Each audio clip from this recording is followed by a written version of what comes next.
I was flying locally the afternoon of April 23rd. It was a nice day, warm. Sky was a little hazy, but still a really nice afternoon.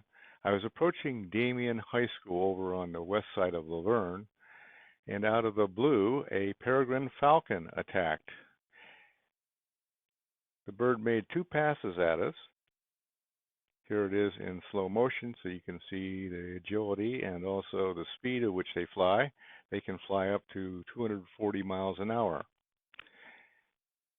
Not knowing his intentions, whether it be territorial or perhaps looking at the quad as a potential prey, I felt it was best to depart the area as soon as possible. And we did. It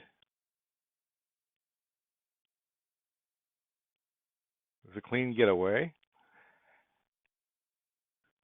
The quad made it back to the launch point safely.